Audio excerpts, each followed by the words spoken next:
Hey, it's Wednesday, August the 11th, YouTube World YouTube Community. How everybody, man? It's 8:33 a.m. here in the Houston, Texas area. But yeah, I thought I'd drop that part 5 on me, you know what I mean? Thought I'd drop that part 5 on me. But, I'm gonna start it back to, let's say, 1985, and that was the year I actually met my wife. Because she wasn't staying in the neighborhood at the time I had left to go to Mississippi. So when me and my brother T-Bone come to visit in '85 for Thanksgiving, that's when I met her because she had a son, Trayvon, and he always was with my little sister, Jobo, with my baby sister. And that's how I met her. You know what I mean? And then I realized I knew her brother. But when I came back in '86, you know, she was a friend. She hung around. She came to the house. 'Cause, like I say, uh, Joanna come with the kid because she had a smaller one at the time, Tyrell, when I got back in '86. And so when I met her, we became friends. And I recognized her strength, you know, as a young woman, and her dedication to her kids. She actually took care of her babies, her sons. Did a great job doing it, and that's what I really respected the most, and that's what attracted me to her the most. And then around '87, we started a relationship. In 1987, I was familiar with her brother Craig, because Craig was from Corner Pocket. Him, Junebug from Corner Pocket was in juvenile hall with us back then.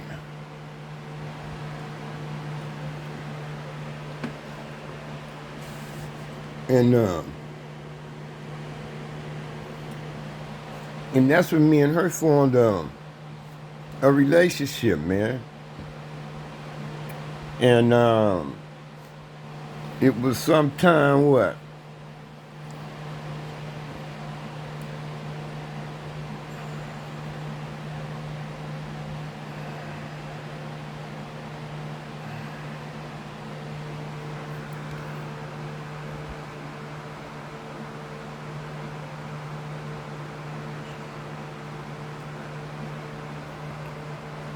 So it was around May '89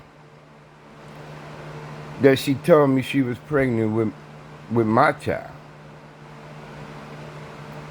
Because Malcolm was born January '91. But yeah, I was with her a couple of years. She was seeing me do the transformation to the African stuff with Juan and Mark. She seen me do that. Then she seen me go back to Crip, but positive though. Yeah, we stayed there. It was Renee in the middle. Sharon Magruder was up the front at the time. But I remember when Deanna was up front,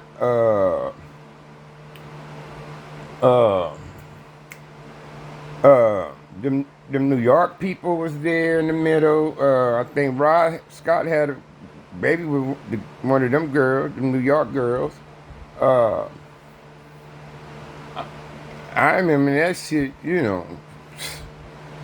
from way back from when Sheena Burns stayed in the front, as a matter of fact. Yeah. When Sheena Burns stayed in the front.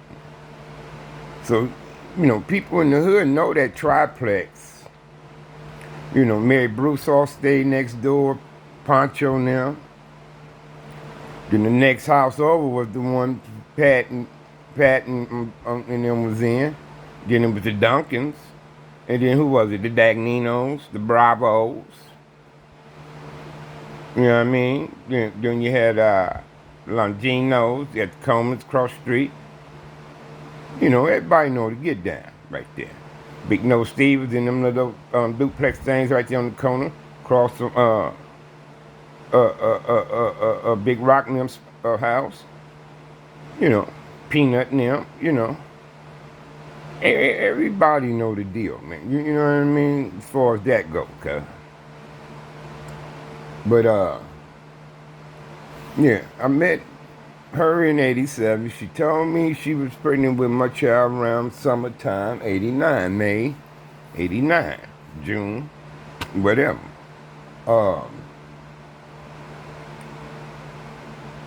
So after me doing what I could do as far as the community go, before I even got into the red, black, and green thing, is when I put the whole Compton Crip car together. For that short while.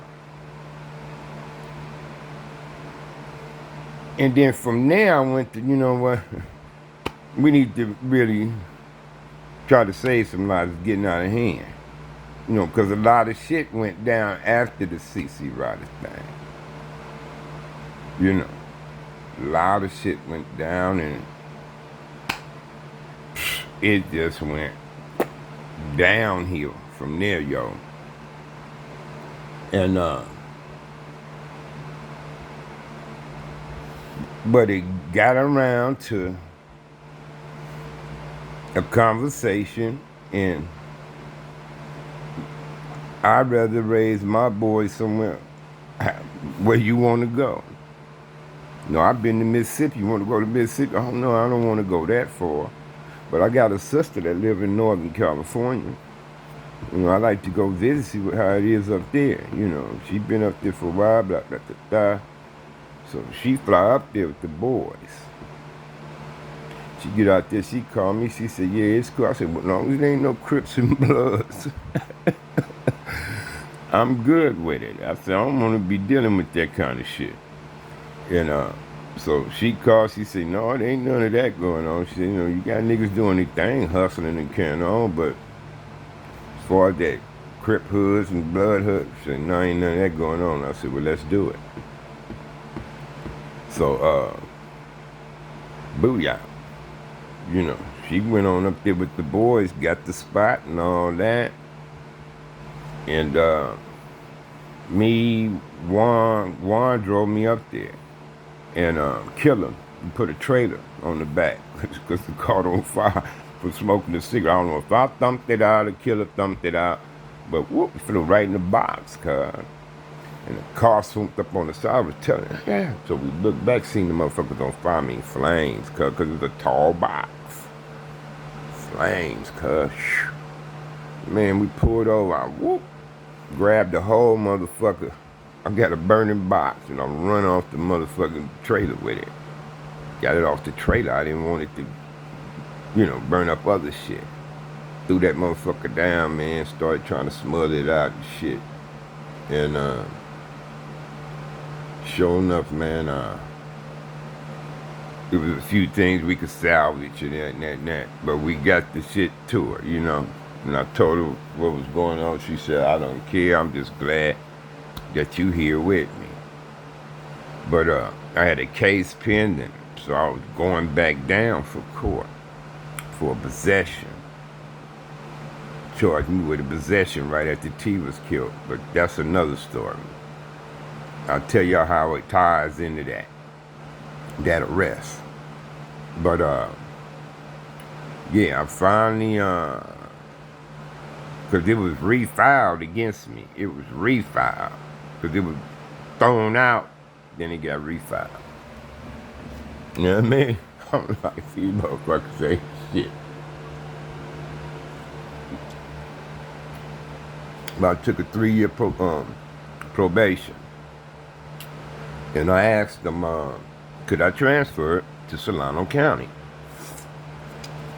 Told them, because that's where my son is. Malcolm was born at the time. Like I said, I was up there with him, but I just come down for the court. They said, yeah, if they accept you. So, shit, LA here, I'm ready to leave. I got a son, ready, LA glad. I'm getting the fuck out of there. They probably was happy about it. So Solano said, yeah, it's cool, we're taking. Because my reason was my son. And so I remember the day I left.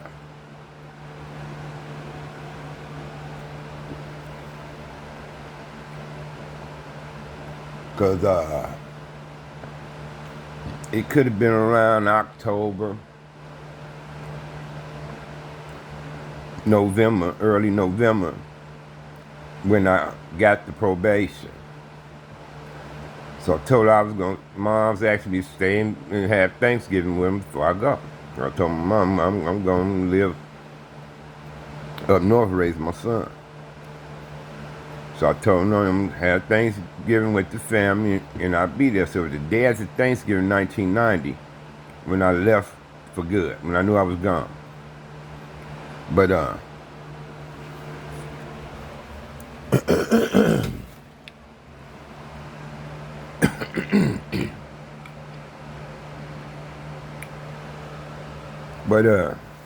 the day I bounced, that night I had a 380 German Luger. And I gave it to one of the little homies. I think it was a Chester Street one. But I gave it to a little homie. And I said, cuz, I ain't gonna need this one. I'm going, homie. I said, but y'all need this shit around here. Because it's dangerous. I said, cuz, I'm out of here, though, cuz. So I'm out of here. I'm finna go raise my son, cuz. My son. I said, I don't want my son's cuz involved in this kind of environment. It's dangerous, cuz. Man, the little homie from Chester Street, cuz. The Chester Street SBCs. They looked at me, they say, "Sad, cuz. When you leave, it's gonna be fucked up around here, big homie."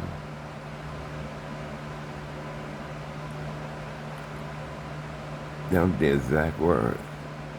They say, it's gonna be fucked up around here, big homie. And we all know what happened with that. With the Chester Street SBCs. Now just Chester Street Compton Crips.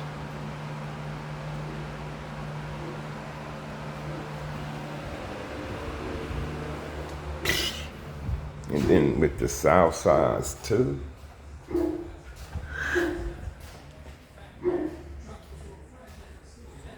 Park Village. Where there's casualties on both sides. We was all tight. We used to play organized basketball games with Park Village, guys. Organized, I used to love them niggas get down because they all used to wear Denver Nugget uniforms. But the Santanas, we couldn't pick one team to be. So we had all-star team. Sammy was Magic, Rock was James Worthy. I was Mark McGuire on the Dallas Mavericks. Hood was Dr. J. Harold was Patrick Ewing. Who else was wearing jerseys back then when we was playing ball? Who else is wearing jerseys, homie? I'm trying to think. The people on that jersey.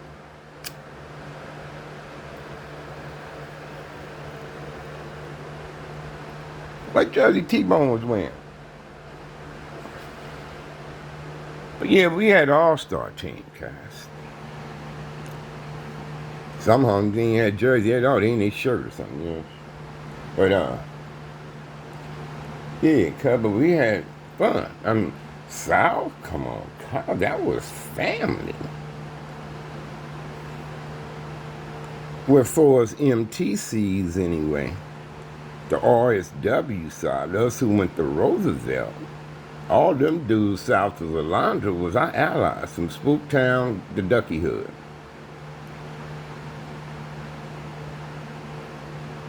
South of Alondra, on that side of Alondra, between Alondra and Long Beach, from Spooktown to Ducky Hood, them was our allies. Them dudes was fighting beside us. Them dudes.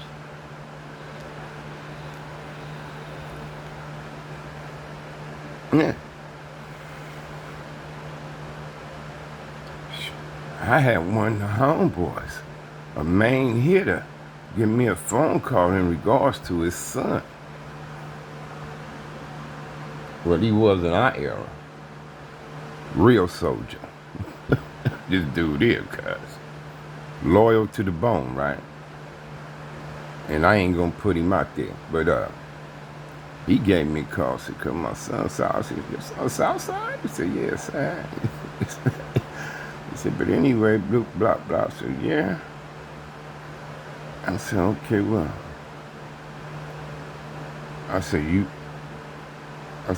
what, you asking me to just pass the word? He said, yeah. So I did. I said, y'all got any clue that? Told him about the incident and who was involved, and etc. One of the homie daughters.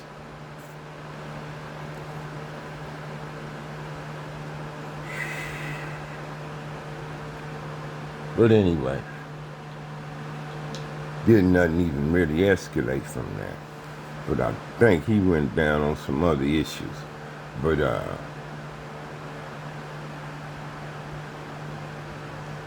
damn, where the fuck was I at?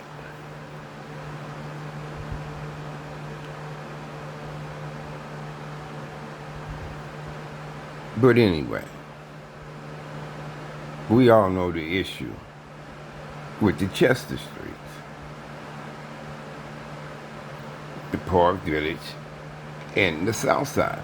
We didn't have casualties in this conflict.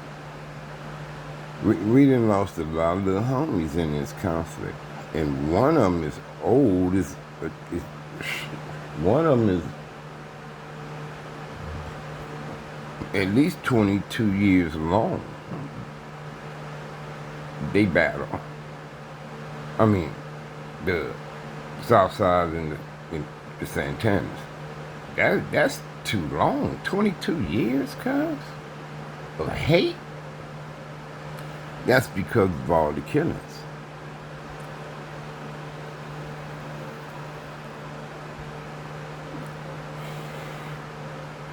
That's what deaths do. Shit, we only went 10 years with looters. We didn't go that long. Over 2 decades? That's a long time, cuz.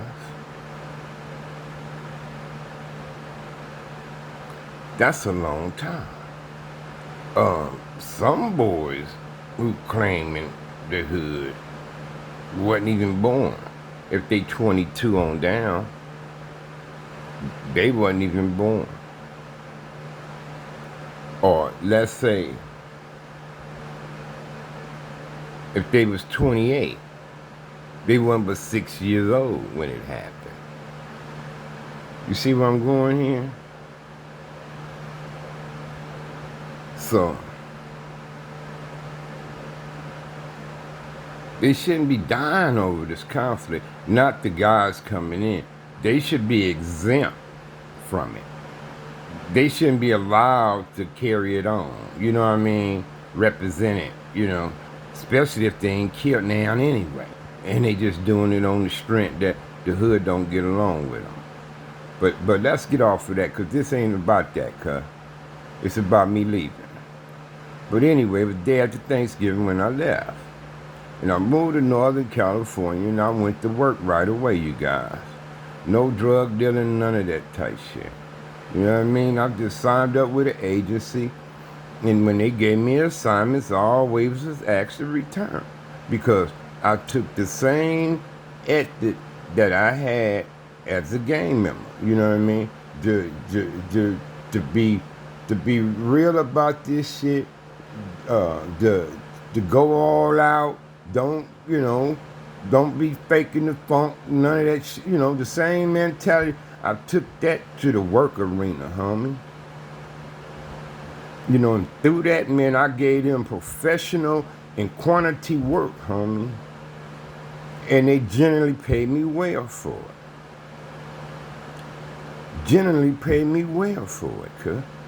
You know what I mean? Like, when I went to Mississippi, I went to work. And let me tell y'all a story how they say, oh, the white man, this and that, this, that, and the third. Well, I went to Mississippi. I started out as a janitor, cuz, in a factory. Full of women, cuz. At least 300-400 women in a factory. Mainly women. It's at least 300 people in there. And I'll say maybe 60 were men. And the rest was women on the assembly line. Cause when I come through there, I got the empty cans at a rapid pace because they fill them up like it ain't shit. I got to put them in the correct scrap barrels, all this kind of shit. I was a janitor at first, cuz. Then they moved me up to a wire cutter because a position came in. They said, you want to go for it? I said, yeah. So I got trained for that, man. And I say, like, in a couple of months, my fucking checks was going up. I was like, hey, something wrong here with my check. And I don't want to be on nobody no fucking money. As a matter of fact, it was the first one that they gave me. So when it was lunch or break or whatever, I went up to the personnel office, told them I want to talk to the boss. So the boss had me come on in. Right away, they had me come on in. I said, man, I noticed a change in my check, man. I said, I hope it ain't, was it a mistake? I said, because I can't pay nothing back. He said, no, he said, sit down, as a matter of fact. So we sat down, and he called. He had the supervisor type of fuckers who was on the floor. All of them come to the office. And then when they all sat down and shit, you know, he said, Harvey just, he was kind of chuckling because, of, you know, y'all know how I am. I put a little soup on my shit when I'm explaining something. So they say, he say, Harvey realized how his check changed, so I wanted to let him know why. So he said, Harvey, you only been doing your job, he say, for a little over a couple months now. He said, and we get more production out of you than we have any at that stage. He said, as a matter of fact, you raised the bar. He said, when we was getting, let's say, 10 barrels a shift, you was getting 16 for some reason. Very small error ratio, and we was amazed by that. And they said, we felt that it was only fair that you rank up in them extra lines in that department. And I say, sir, thank you. Thank you so much. And I walked up out of there, man, feeling good about myself. But I also got that from my daddy. Because like I say, my daddy was a working man. My daddy worked 2 jobs. My daddy made furniture in Orange County and Anaheim. Then he'd come home, eat something, get a nap, and then he put on a uniform for the Compton PD. He was a reserve Compton police officer. My father was for 9 years. So I seen my daddy work and provide for the family. You know what I mean? And then he had a job for me when I came on from YA. Plus, before YA, when I was in junior high school, we had the CETA program, CETA. I forgot what it meant, but California Educational Training, something, I don't know. But Reagan cut it before he left. But every summer, I looked forward to work. Y'all remember? You get motherfuckers getting the checks took and shit, come home crying, all that. Man, it was crazy. I mean, we had to sign up at Campanella Park. I got in a fight going to sign up at Campanella Park. And I was with my mama. Police be up there too and all that shit. But motherfuckers still up there set tripping, gang banging, carrying on. They used to pass out chicks at Wilson Park. I mean, the Pyrus come deep with they niggas to get their checks. I mean, cause it was crazy back in them days. But so I was used to working. So when I came home from YA, cuz my daddy had a job for me. So, you know, my daddy, he kind of always instilled in me like, son, wherever you working, you want to be one of the top 3 guys on the job. So when it go down, we can't let him go. You know what I mean? So that's how I got down. Even when I quit the job as a neo man over there on Artesia, over there on the other side, almost in the Carson, Manville was the street. They sold all that to Carson. I worked there, and my dad, when I quit, they were like, they didn't want to lose me. Cause they like, man, I just can't do it no more. So I quit. Went to Chester Dog School to try to get my GED. And then them Pyrus come for me one day to get me, man, you know.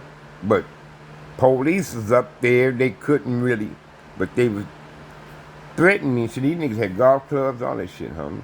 Because I was crossing them up in the bathrooms and shit like that, hallways.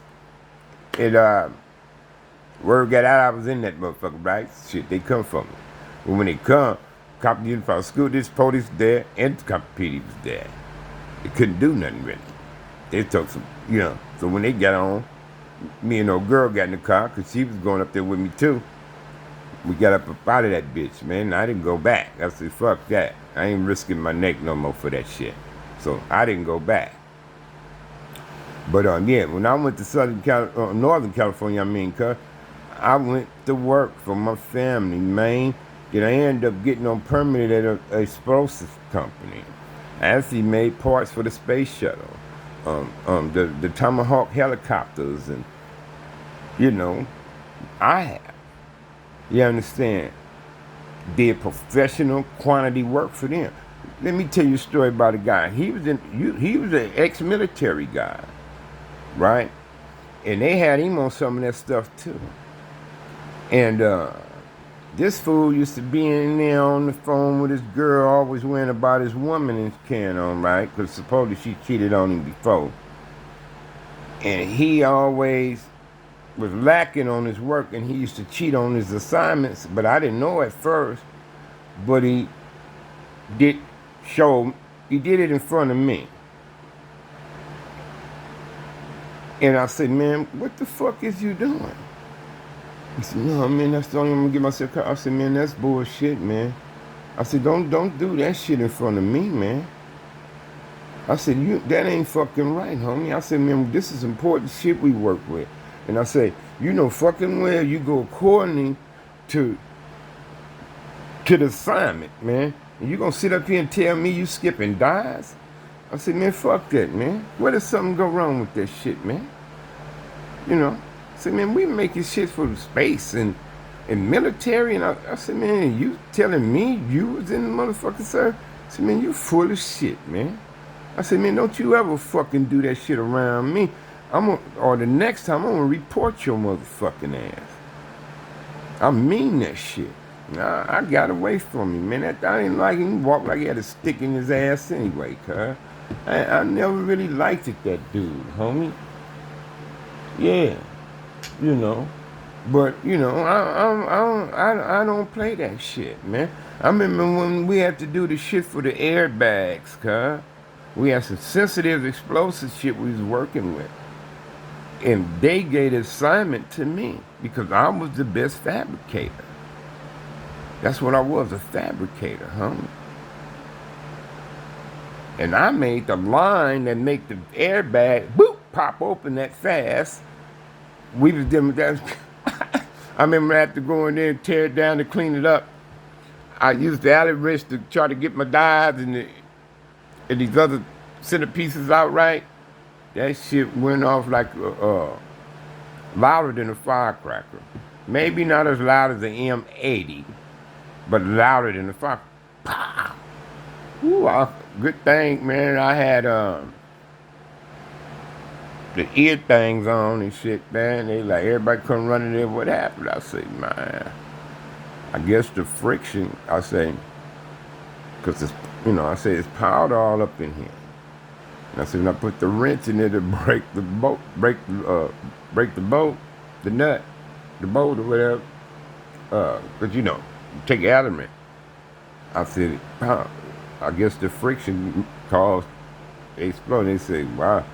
So that's when they said, okay, just let's leave it alone and this and that. So they investigated, say they believe that's what it was, because I had the iron Allen wrench, right?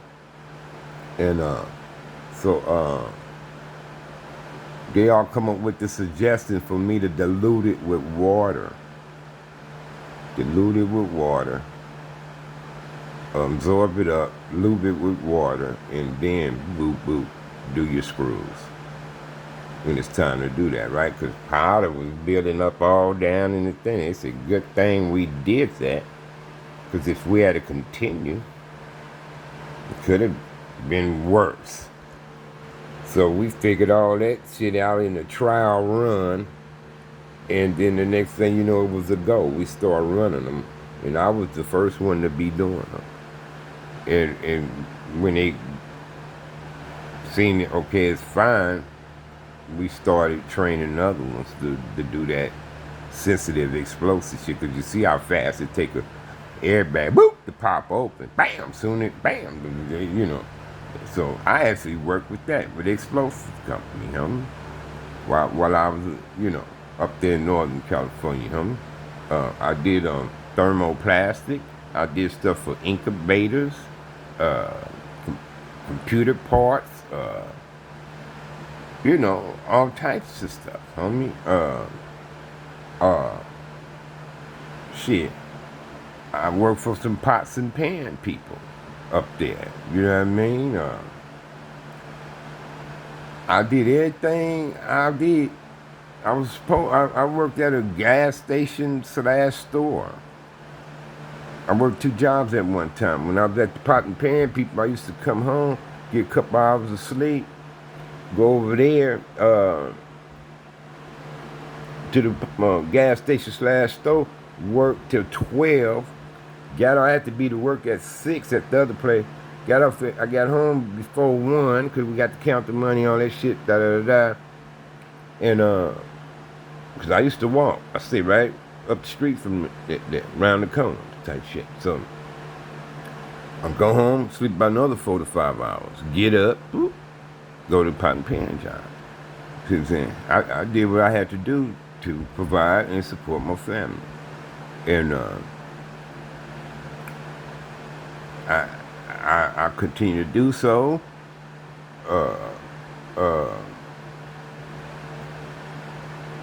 Until I got laid off from the railroad. My last run was 17 years on the railroad, and they laid me off in 2015. We ended up in Las Vegas 2017. Yeah, 2017. We ended up in Las Vegas. And as we all know, late 2020 started getting sour with me and my wife, man. You know what I mean?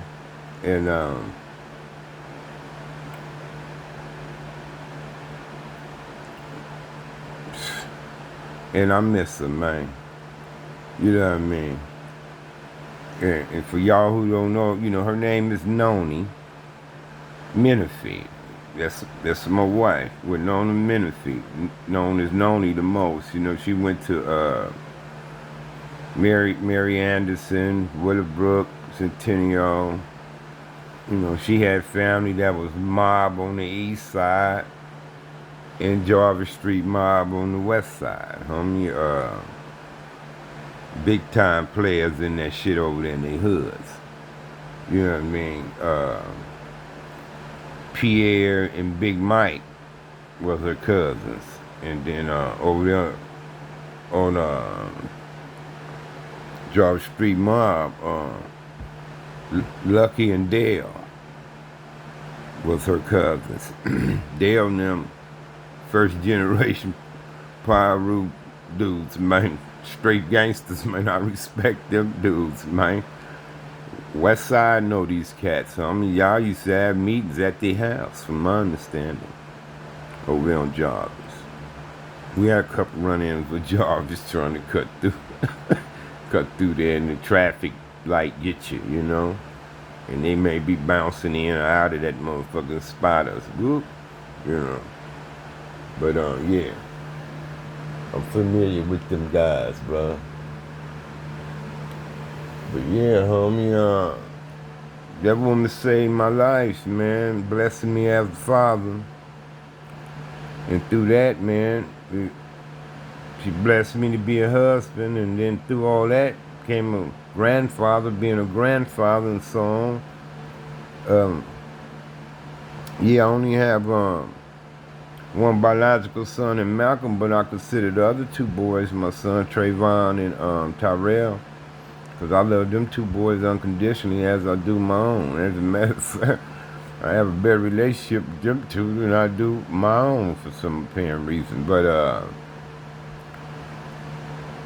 yeah, man, that, you know, the woman saved my life, man. She got me on the path that I needed to be on. You know, at a time, man, when everything was going bad around me and for everybody that I knew. And then just getting up there, Perry gets killed. I mean,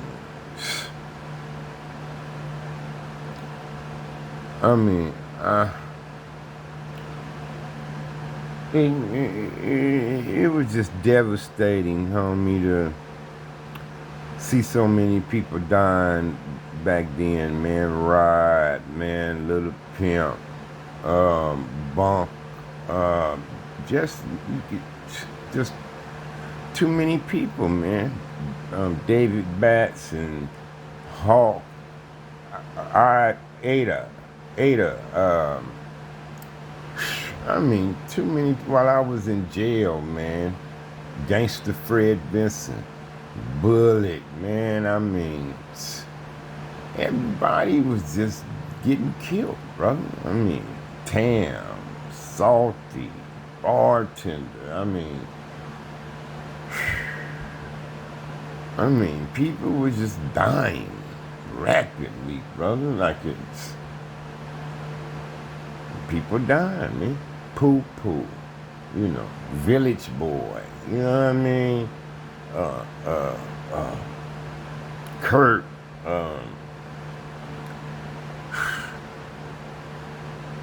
Little C, Snake, you know, Primo, Chino, I mean, everybody, man, was getting murdered, cut down in the streets, man. We got to do better, y'all. We have to do better. May the Creator bless and protect each and every last one of those small eagles, because there's plenty of them here on this earth. And despite vaccinations, I suggest that you still cover yourself up when you're out and about in public around strangers, that you still keep your distance and sanitize after touching other things people been touching. I love you all the same. I respect you all equally. It's y'all boy the Crip, and I'm tapping out.